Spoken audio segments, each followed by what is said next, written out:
Good morning. Today we are Monday, the 14th day of December 2015. I will read the chapter 9, the lesson 9 in the book The Way of Mastery. If you want more information about that, visit my main website, The Divine Sky. The address is lecielDivin.wix.com/The Divine Sky. It's written in the text below the video, or my other little website, Everyoneweb.fr/The Way of Mastery. You have also the website about the book directly. It's shantichristo.com. Shanti, SHANTICHRISTO.com. shantichristo.com. Okay.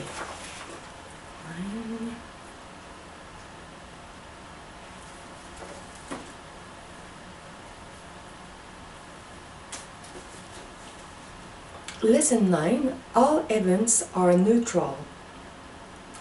I am your brother and your friend, who looks upon you and sees not but the face of Christ within you.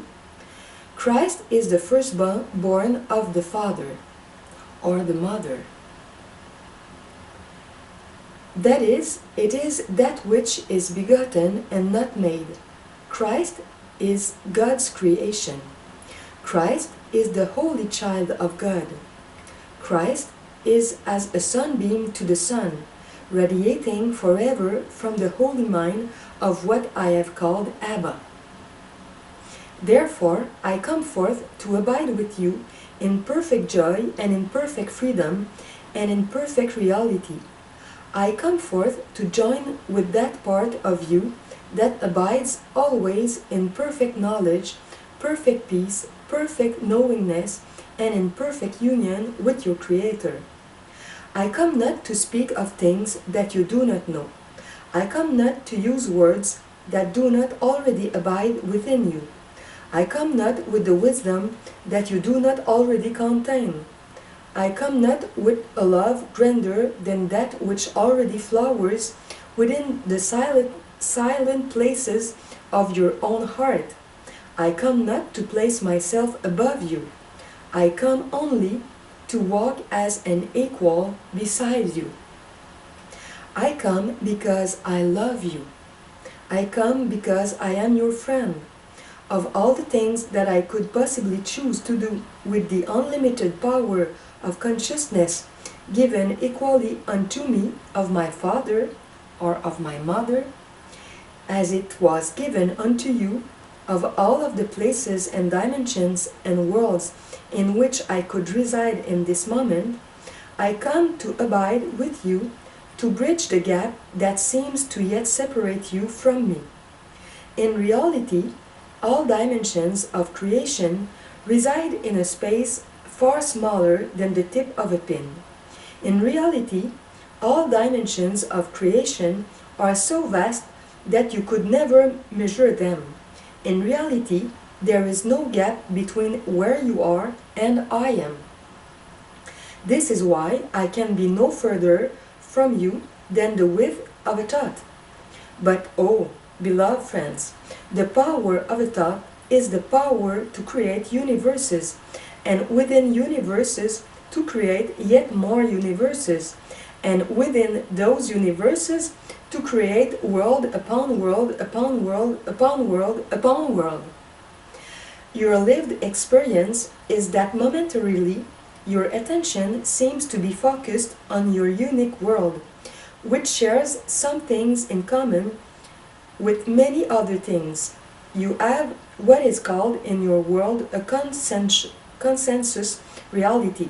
We would say a consensus experience, born out of a universal reality. Beloved friends, even as you abide in your awareness in this moment, you are the creator of the world you experience, and you do this in so many ordinary ways.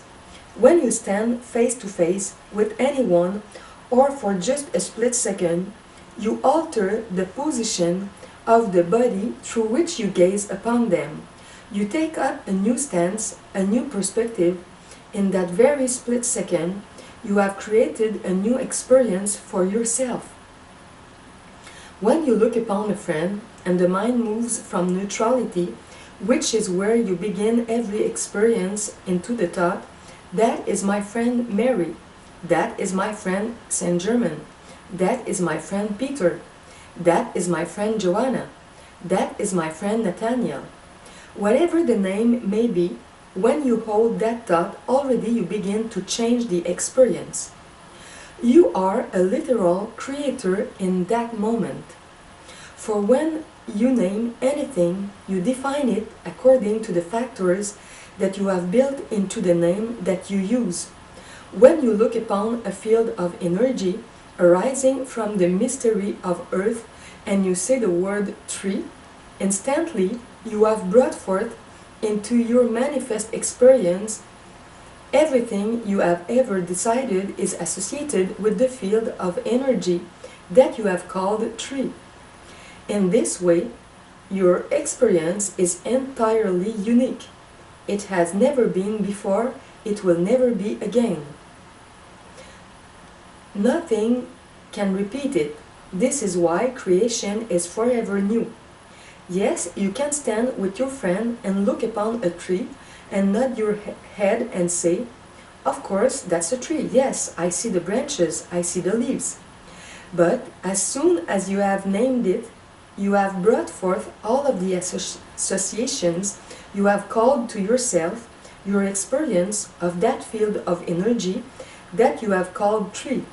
Rest assured, those called environmentalists and those that you have labeled loggers definitely see a different experience, though they both use the same word tree. Which is right then and which is wrong? This does not apply. In this lesson, we want to address another of the important pebbles that you must drop into the clear, still pool of your awareness. It is simply this: all webs of relationship, all energy fields are absolutely neutral. What creates experience is how you decide you will view that web of relationship, that field of energy. The effect of that decision is also completely neutral. But how can that be? For when a logger sees a tree and sees only the profit to be made, forests disappear. And when an environmentalist looks at a tree, the tree remains, and the mighty owls and the birds have a place to make their home. Surely are we not to perpetuate the same reality, the same experience that all human beings have had? Is there not loss when the forest disappears? Listen well and carefully.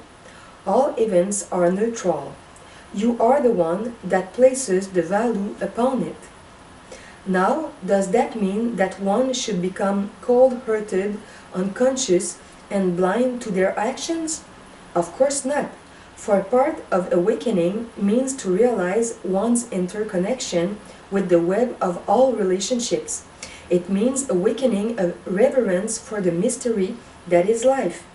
But it also means to release judgment of another who would view the tree differently. For you see, the body that you have crystallized out of a field of infinite energy has but one purpose. It is a communication device. Therefore, let your primary perception, your primary guiding light in your third dimensional experience be this: what do I choose to communicate to the world with every gesture, with every breath, with every word spoken, and with every decision made?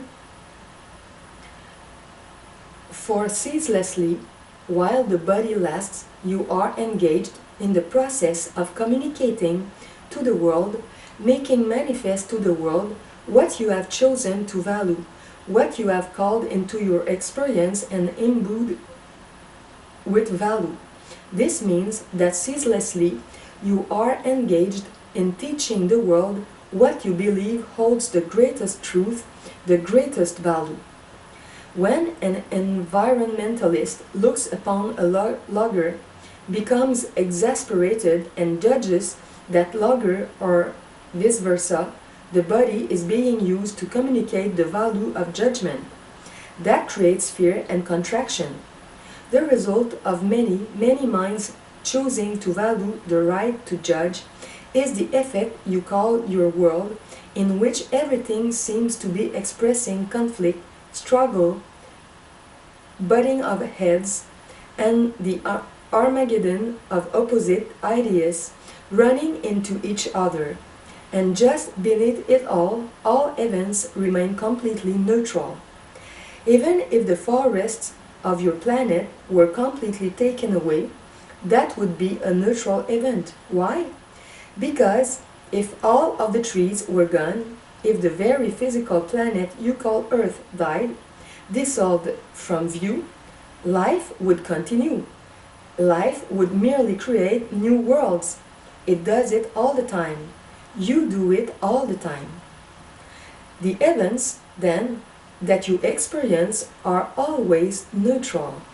What you see occurring in the world around you remains neutral until you make the decision what it will be for you.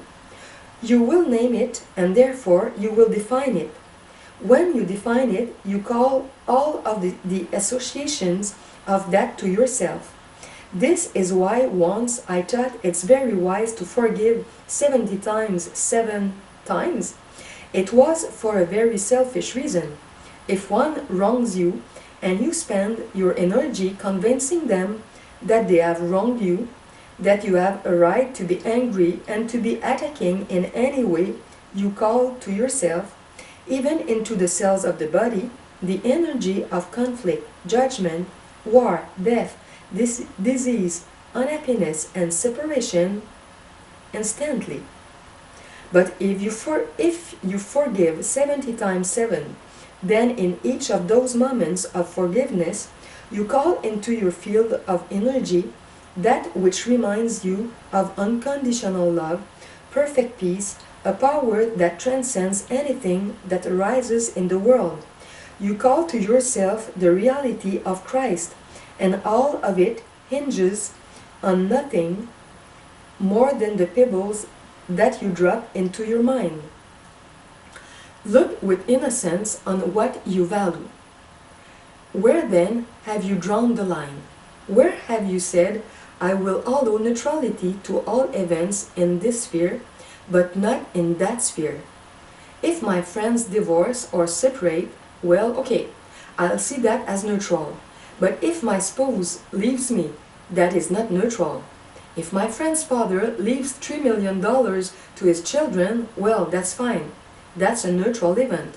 But if my father leaves his $3 million to charity and leaves me out of the picture, that is not a neutral event.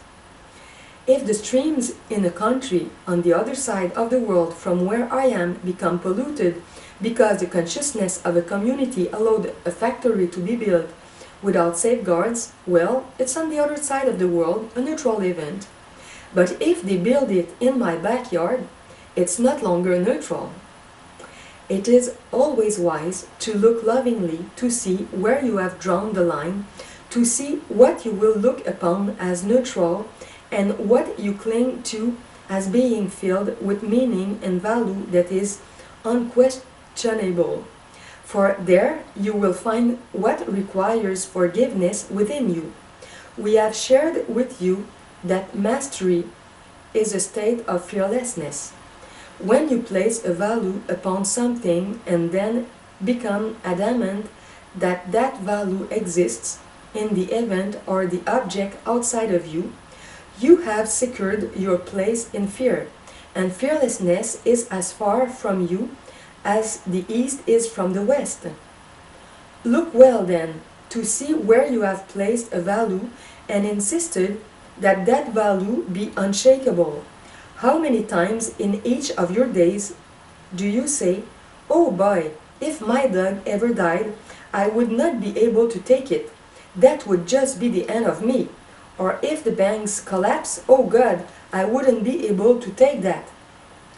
Be careful what you decree. Look to see where you are emotionally enmeshed with the value you have placed upon anything or anyone. Any relationship whatsoever, whether it be the relationship with your spouse, the relationship with your body, the relationship with your cat or your dog, the relationship with your bank account, the relationship with your government, look at all of your relationships, for you have made them what they are. Where can freedom be experienced save within a consciousness that has learned how to transcend the contraction of fear? And fear is the result of your attachment to the values you have placed upon the events you experience, which are made up of events, persons, places, and things. All of these are actually just events. Every web of relationship comes to you perfectly neutral. You decree it by naming it and defining it. When one comes to you in anger and you recognize that you first decided that they are angry, and you have brought forth with it all of the associations you have ever decided to value concerning what anger means. Yet, in that very moment, you hold the power to witness this field of energy circulating through the body and mind and the speech of another, and to see it as a dance of energy, a mystery arising from some unseen source and web of relationships. You could look upon it with curiosity and with wonder if you define it differently. This is true for all things that arise. Even the great diseases that seem to threaten the life of the body can be looked at with completely neutrality. But if you define them in a specific way, you will call to yourself the fear of that event, which comes with all of the associations you have learned from the world and from your own experiences. The message of this lesson is simple, but it is very important. It builds on all that we have shared previously with you. You are a creator and you cannot help but create. The question then is, what will you create in each moment? Far beyond the great thrill of the magic of creating events or objects in third-dimensional reality are the qualities that you create, such as peace, unlimitedness, forgiveness, compassion, and wisdom. These two are creations. Compassion does not exist floating about in the universe until you manifest it and cultivate it within your own consciousness. Christ's consciousness cannot be said to truly exist for you until you create it within yourself. Your union with God does not even exist for you until you decide to open to the lived experience of it. Much as a food you have never tasted might as well not exist for you until you journey to that country, purchase it and place it in the body, or in your day and age, go to your grocery store and find the gourmet international section. Nothing can be said to exist for you until you have tasted the lived experience of it. So, when you hear talk about enlightenment, when you hear talk about union with God, when you hear talk about unconditional love, stop nodding your head thinking you know what these things are, and turn your attention within. Do you abide in a lived experience of these things? Immediately, you will know the answer. If your answer is no, I hear talk about enlightenment and I get little glimpses, but I don't really know what it is because I'm not feeling it completely in my lived experience, lived I'm not sure how to pronounce it. Right away, you will know that there must be something that you have valued other than enlightenment that you are insisting remains in place in your consciousness. What is it? Search it out, find it, and decide whether you still want it. We would perceive there are many in your world that like to walk around as if they are in a state of peace with smiles upon their faces. Perhaps they carry the Holy Bible in their hand or some other such text. They wear some religious icon upon their body so as to create the appearance of one who is at peace. But inwardly, they are not at peace. When they turn on their television and they watch how two loggers has felled yet another tree, inwardly they respond by calling that one ignorant or stupid or limited. In that moment, they have spoken to the universe the truth that they are choosing to live. I am not one who wants to know what peace is. I am not one interested in forgiveness. I am not one interested in wisdom. I am interested in judgment and the high that I feel in my body through the act of judging another as being less than myself. In short, it is time to give up the pretense. It is time to begin viewing yourself from the perspective of an absolute, ceaseless creator. Begin looking at exactly what you are creating in each moment of your experience. Bring the quality of childlike innocence to what you actually experience, not what you tell everybody else you are experiencing. It is time to become honest with the effects of the ripples of the rocks or the pebbles you have dropped into the field of your awareness as a great form of play. For a creator who understands their infinite power to create and who understands that it is going on ceaselessly, that effects are being generated moment to moment to moment to moment, that will indeed be making up their tomorrows, gladly gives up the energy of denial and turns to look upon every moment of their experience that they might discern what choice they must have made to bring about the effects they are currently experiencing. When a bill comes and your body shakes and you go into contraction and worry because there are not enough golden coins in the checkbook to pay for it, the Creator stops and looks upon all that is being experienced in the field of the body, in the emotional body, and at the thoughts being held in the mind. They begin to notice how they are viewing the objects around themselves, the world around them, in order to begin to wonder, what thought must I have dropped into the pool of my mind to create the effect of lacking golden coins? And is that a thought I wish to drop into my mind so that I create similar effects in my tomorrows? Here is the doorway of wisdom. Do not create unconsciously and then just walk away, but learn ceaselessly from your creation.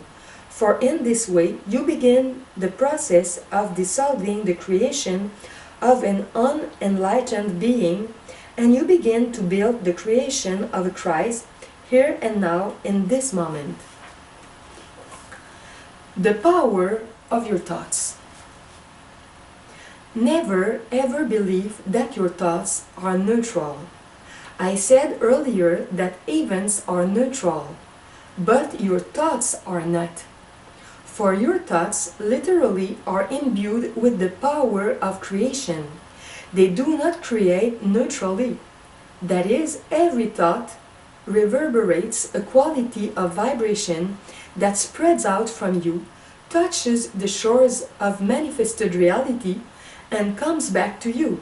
That is what you experience as the positive and negative events of your life. Now, it is very true. Please listen carefully to this. that at any moment as you go along in your experience, as you experience the reverberation, the coming back of the ripples you have sent out, in that very moment you are not a victim of what you have created, because in each such moment you remain as perfectly free as you were when you first dropped the pebble into the pond that even created the ripple in the first place. You are free to choose how you will experience the effect of that ripple. And if you experience it with unconditional freedom, with unconditional acceptance and love, forgiveness, neutrality and innocence, you literally diffuse the effect of that ripple upon the pool of your consciousness. And then, in that moment, you become instantly free to begin creating, in a new way, the ripples that you will experience in the future. And this is why you are never a victim of anyone's creation, especially your own. It is not that life is so complex that you have created all these momentums and now you are stuck with them. In any moment that you get it, you can stop reacting as if you were a victim and look merely at the ripples that are coming back to you, that you have sent out from yourself, and say, "This has come into my field of experience as an awesome mystery. This means that I am an awesomely powerful being. Therefore, I will look lovingly upon this ripple. Yes, I know it needs to play itself out, but as it does so, I'm going to be wise enough to see the transparency of it, to see the lack of effect that it really has. It doesn't change who I am. It doesn't add anything to my life. It doesn't take anything from it. It merely is an experience called life passing through the field of my awareness. If I look lovingly upon it, if I embrace it, I can transmute it and therefore already be engaged in the process of creating a whole different kind of vibrational ripple that will create my tomorrows. That means that while the power of your thoughts is not neutral, the events called the effects of those thoughts can be either neutral or not neutral, depending on how you use the very primary power of awareness. We are seeking to share with you how infinitely free you are. There are many in your world that teach this illusory doctrine of what is called karma, that what you send out now you must experience sooner or later, and how you experience it is directly related to the quality of the ripple you send out. That is not true. That would make you a victim. If you are made in the image of God, and I assure you that you are not a victim of the world you see. You cannot, in reality, be victimized by anyone or anything at any time, because your reality is that you are made in the image of God. If you could truly be victimized, it would mean that God creates unlike herself or himself. Does a salmon come from an oak tree? Does a nebula come out of the womb of a woman? Does a raspberry grow on a grocery store shelf? No. Like begets like. Therefore, why would you ever believe that God, who is but love and unlimited creativity and power, could ever beget something that is small and little and powerless? It does not happen. God cannot be victimized. Therefore, God's creation remains victimless. All events remain neutral, and all that the environmentalist and the logger are doing is using the power of consciousness to momentarily create the belief that they are this and not that, They place a value of their own choosing upon an event of energy that they call a tree, and by what value they place upon it, they call the quality of experience they will have into their field of awareness. That is all that is happening. The energy that makes up the tree is eternal forever. It may change form, but life remains. Therefore, lament not the passing away of a species, but trust the grand intelligence that gave rise to it in the first place, for it is still busy creating even greater universes. This is why loss does not exist. How does all of this relate to your daily experience? As we move into the lessons that follow, it is going to become very crucial that you have a foundation upon which to build. 5 minutes a day, the foundation of mastery. If you are ready to completely assume responsibility for having been created in the image of God, and that, therefore, you are an eternal creator, begin now to utilize some time each day without letting a day go by in which you sit with yourself, not with your mate, not with your parents, not with the television, not with your favorite sport team, not with your favorite actor or actress, or with your favorite religion, not with your favorite God or master or savior, not even me. Sit with you. Start by acknowledging that you are one with God. Understand that the very body that seems to have a heart within it, beating life for you, is the effect of decisions and choices you have made. That the very chair that you are sitting on is the result of your attracting a web of relationships that is quite unique into your field of awareness, called the physical universe. In this moment, you are having an experience you have never had before. You are sitting in the chair now. The event is completely neutral, and nothing that you are experiencing in your consciousness exists or is sourced by anything outside yourself. Give yourself 5 minutes to practice choosing how you will experience sitting in a chair. Will you do so with a mind full of worry or a mind full of peace? A mind thinking of all the things it could be doing, or a mind marveling at how the weight of a body feels pressed against the seat of a chair? A mind that creates tension in the way the breath flows through the body, or a mind that creates ease and comfort? 5 minutes of practice sitting in a chair as an infinite creator of exactly what you are experiencing in your emotional field. Just that. You might even want to play with what it would feel like to sit in a chair as a Christ, a divine child. What would that feel like? I will let you choose whether or not you would like to experience it. 5 minutes each day. Do it without fail. Be with yourself and decide how you will experience yourself now.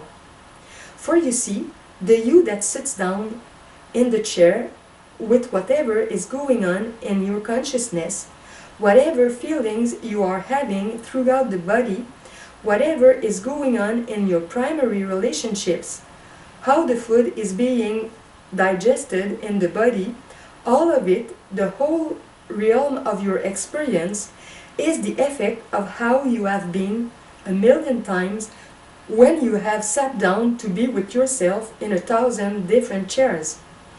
Utilize the very process of sitting down in a chair as a symbol of preparing the mind for the dropping of a pebble into it, out of which will reverberate the vibrations or ripples that will come back to you. It is much easier to send out ripples and experience them when they come back in a blissful way, a way that brings you peace, joy, fun, laughter, play, and unlimitedness, instead of having to constantly butt your head against something that you would rather transmute or run away from. But it begins with 5 minutes in which you acknowledge that you can create whatever experience you want as a feeling that floats through your awareness, as a quality of thought that you allow to keep repeating in the mind.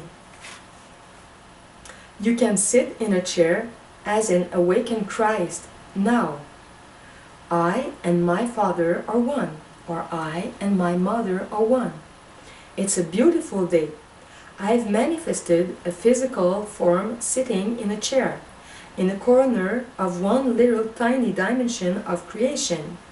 How amazing this moment is! I think I'll just sit here and feel the heart beating in the body and the breath flowing through it. Ah, there's the sound of a bird. I'm glad I called that to myself. What beautiful thoughts can I think right now?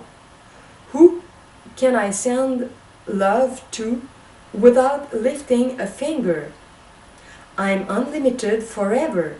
I am free. I am free. I am free. Do you think you would like to have that experience for 5 minutes? Why not begin today? So many of you, upon your physical plane, keep searching for some form of magic that will bring the kingdom of heaven to you. You cannot bring it to you. You can only become aware of how you are using it to create the ripples that you send out from yourself.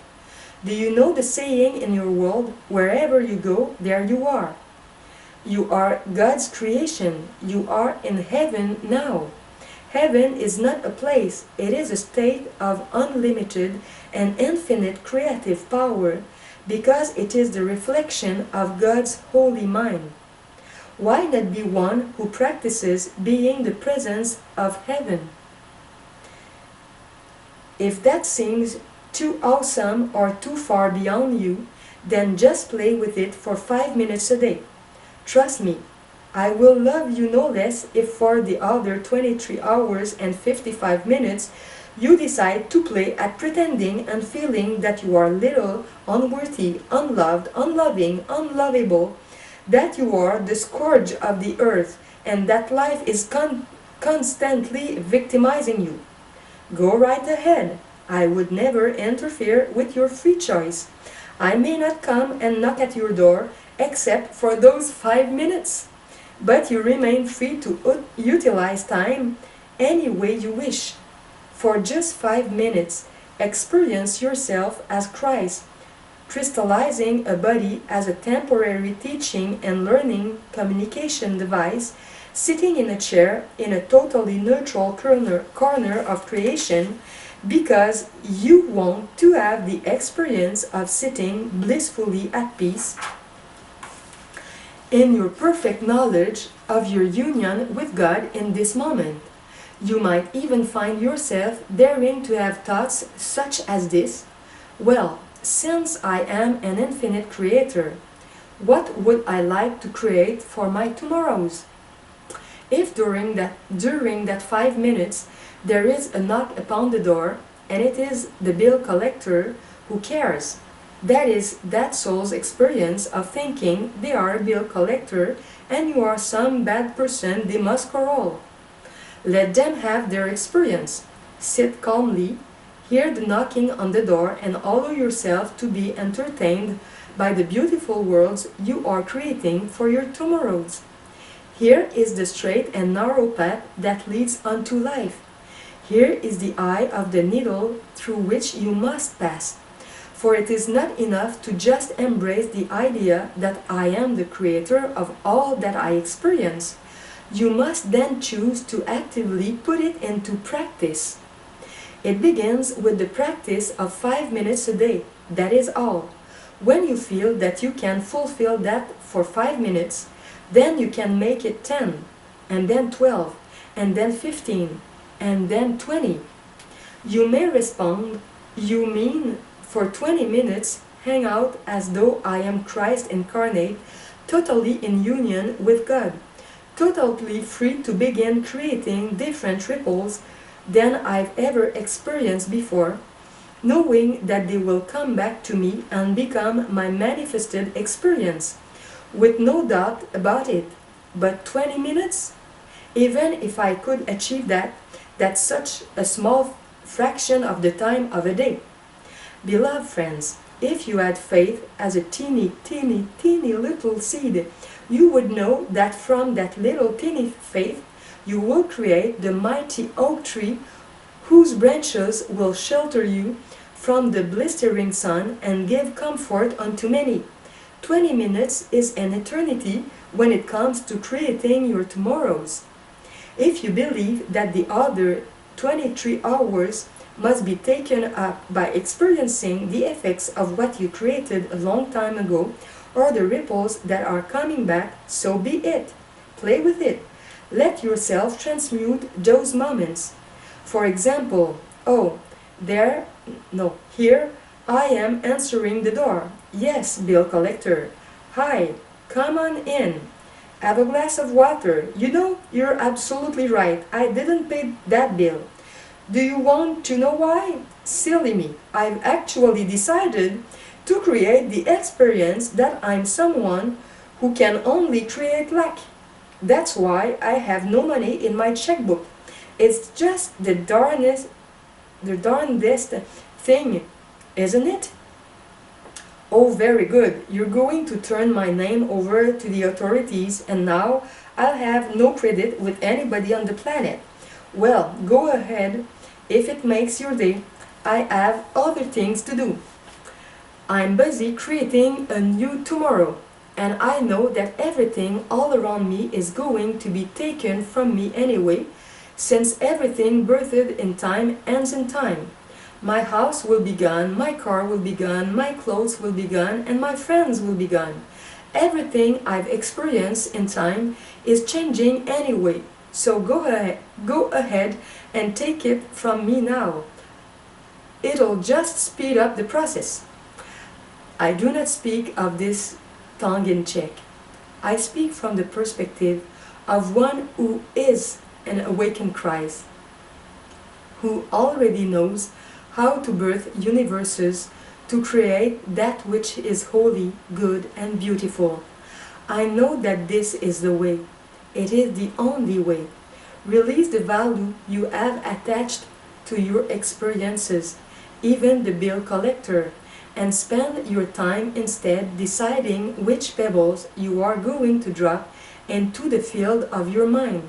For you will create as the result of what you choose to think today, and what you value today will show itself to you tomorrow.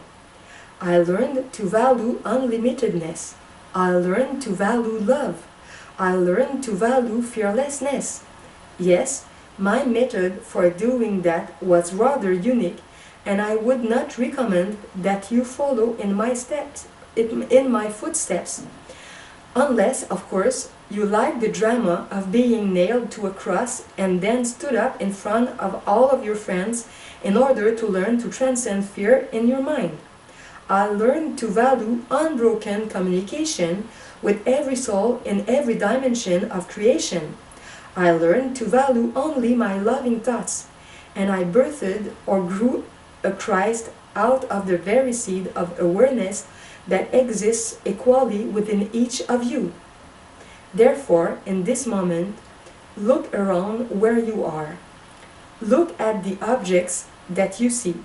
Look at the people that you see around you, if there are any. Notice whatever sounds may be coming into your field of awareness. Notice whatever pictures or ideas you may hold of what you are or what the world is. They are all fleeting and temporary illusions. They will pass away and began passing away the moment they were created. Therefore, indeed, beloved friends, look at all that is around you and decide what value it holds for you. Will you see it as something that you must have in your existence?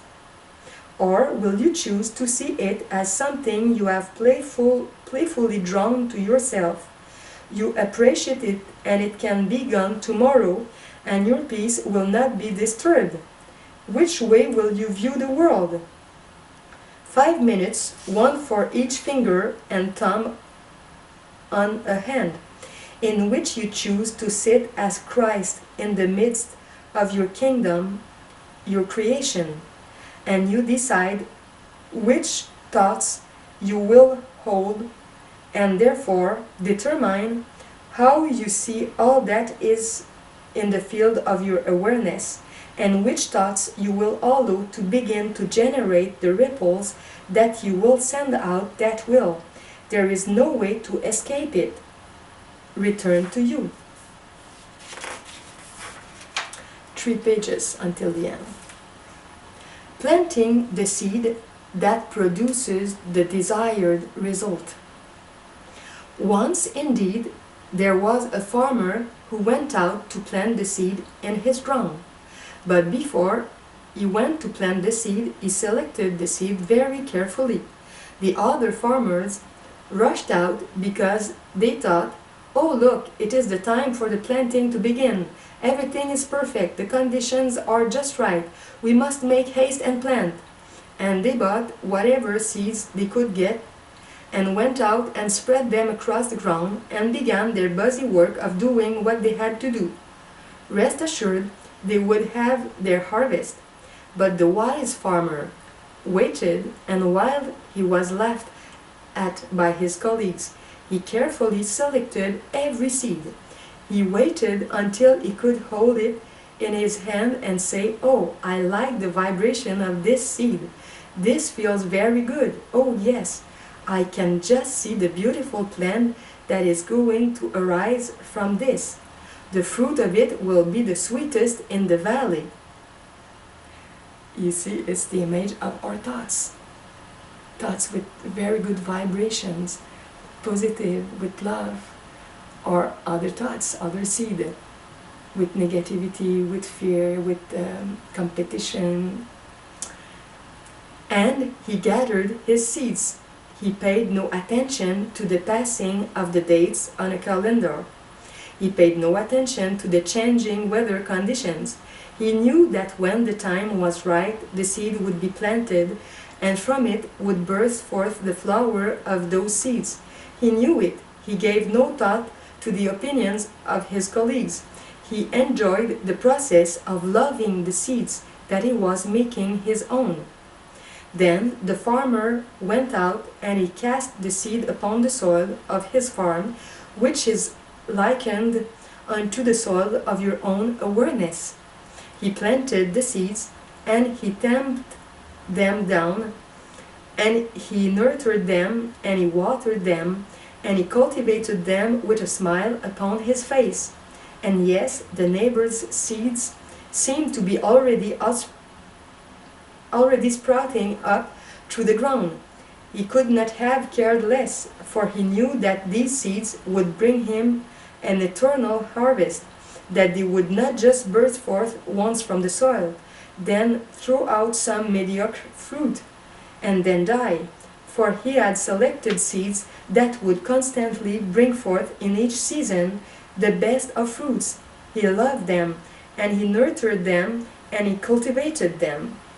Long after the other farmers had grown weary and tired and had experienced drought, and seeds that brought forth fruit where insects would come and destroy them, that would not be purchased by the people in the marketplace, this one farmer became the greatest of farmers in the entire valley. People would come from all over the world to bite, to take a little nibble out of the fruit that came from his garden.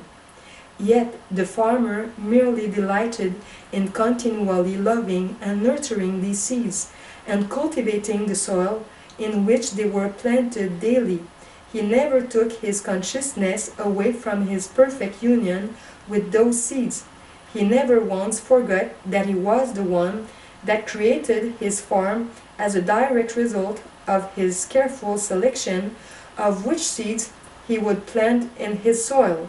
And while others marveled at his good fortune, and while others were jealous of his good luck, the farmer always knew that no magic was involved. He merely followed in the footsteps of the wisdom given to him by God. Take my fruit and plant it in your consciousness. Know that you are one with me, and that fruit you experience is the result of the seeds you plant in your own consciousness. Know that you cannot help but experience the result, the fruit of the seeds you plant. Nothing bursts forth on the vine of your experience by accident. Therefore, create with me, my child.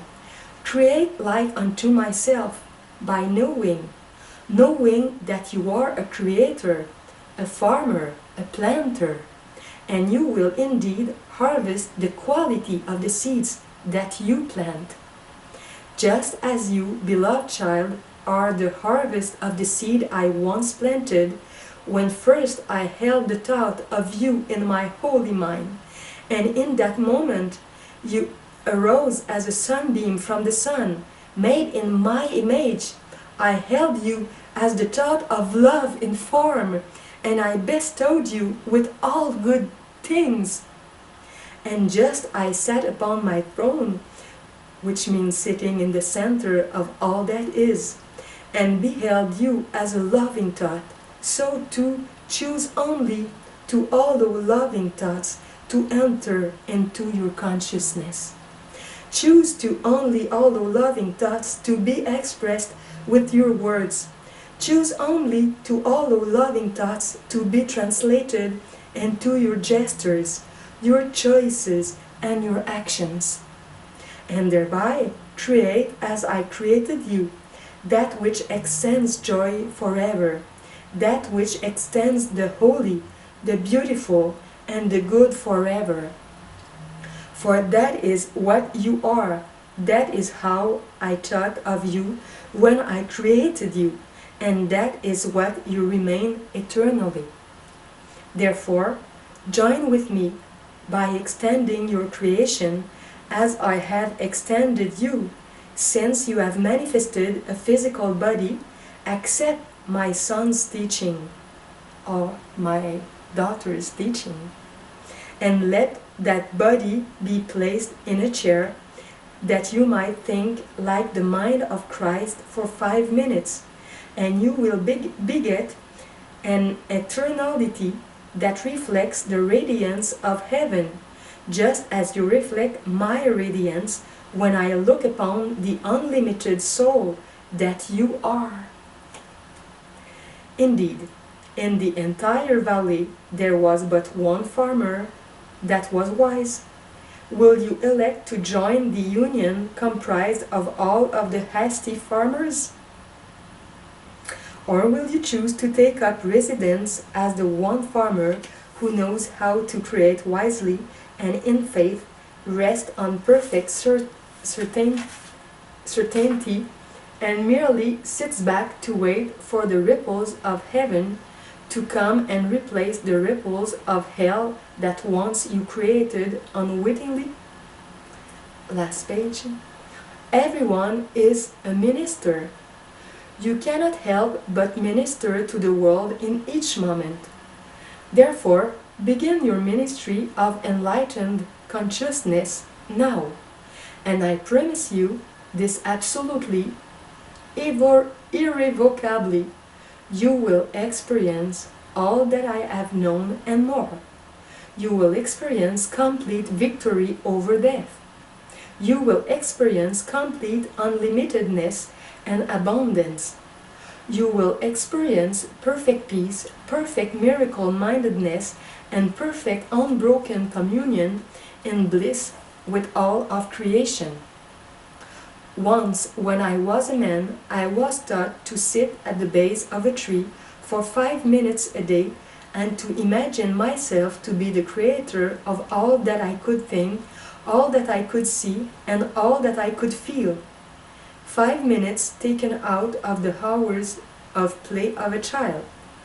You are a child at play in your own kingdom or queendom. You will give yourself 5 minutes to learn to be a Christ that creates in unlimited perfection in alignment with the mind of God, whose experience is always radiantly blissful and free of limitation and fear. You will experience your creation. What that creation is and how you experience it is entirely up to you.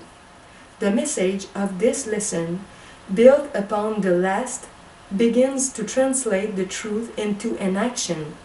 Very simple, very practical, so simple and so practical that you will be hard-pressed to find a reason and excuse against it.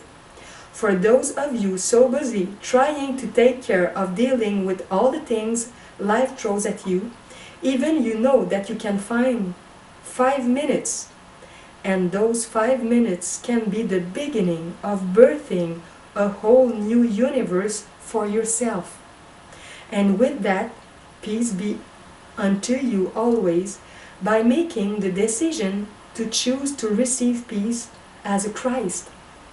Herein lies the secret of much of what will be shared in your upcoming lessons. For what I specifically seek to do in the way of mastery, and this specific work you know and call as Shanti Christo, is the birthing of a multitude of Christs that dwell upon your earth at the same time. It has never been done before. Imagine a world with 10 million awakened children of God, fully awake, not just as a belief or an idea, but who have mastered fear, who no longer live in doubt whatsoever, and who are busy creating universes that mirror perfectly the kingdom of heaven. Imagine it if you dare. It begins now. Practice well for the next 30 days. If not, you will find yourself having to go back and start anyway before you can receive the next phase of what will be shared. The choice is yours. Peace then be unto you always. Amen. It's so beautiful, so beautiful. What a wonderful book. I stop here. Thank you. Thank you very much. Thank you, Yeshua. Thank you, Mother, Father, God.